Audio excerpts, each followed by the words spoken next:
Magandang araw! Alam niyo na, lagi tayong mas maganda sa araw! Woo! Eto na naman ako, Nyosme!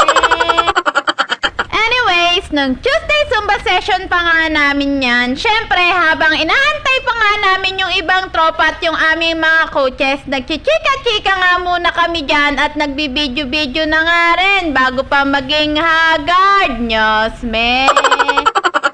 Natatawa pa nga ako dito sa mga tropang mamis na magsusumba. Akala nga nila lagi ay picture, ay sabi ko'y kumaway-kaway at video ito, hindi picture.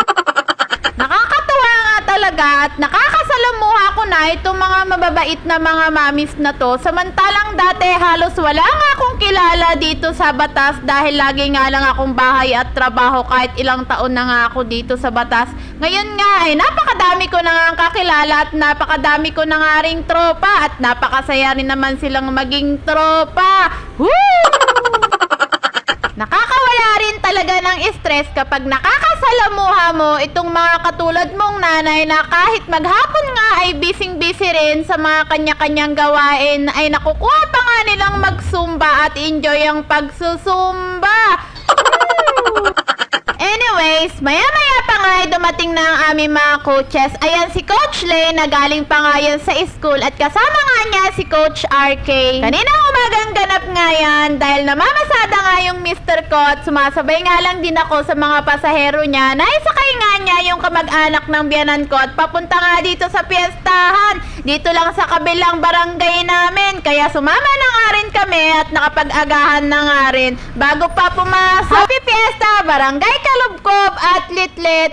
Napakasaya talaga ng mga piyesta dito sa Cavite. Dito ko nga lang nararanasan yung mga ganyang piyesta dahil sa probinsya nga namin ay sobrang hirap nga rin ang buhay. Wala nga rin mga piyestang ganito na nangyayari sa amin sa bawat barangay. Hindi na nga kami nakapagsimba dyan dahil sumama nga lang din kami doon sa naging pasahero na kamag-anak ng biyanan ko at nakapag-agahan nga lang din kami dahil papasok pa nga rin ako ng mga time na yan. At bumaba na nga kami ng tricycle at habang naglalakad nga kami at papunta nga kami dun sa bahay na pupuntahan namin ay mali pala yung pinasukan naming street kaya bumalik nga kami dun sa kalsada at dun sa kabila nga pala ang daan. Eto nga pala yung mga sinamahan namin na kamag-anak din ng biyanan ko.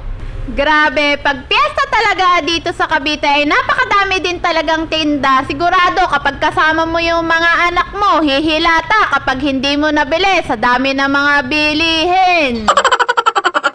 O diba, sob na naman ng mga person, nakapag-agahan na naman ng masarap-sarap. Woo! Kasama na agahan at tanghalian, mamayang hapon ulit pag out. Pagkatapos nga namin kumain ay nagpaalam na nga rin kami doon sa mga sinamahan namin dahil papasok pa nga rin ako ng mga time na yan at anong oras na nga at malilate na nga rin ako. Habang naglalakad nga ako papunta sa tricycle ay napakadami ngang bilihin dito. Kulang na nga lang ang pambili sa dami ng bilihin. Nyosme! At yun lang! Salamat sa kinainan namin! Woo!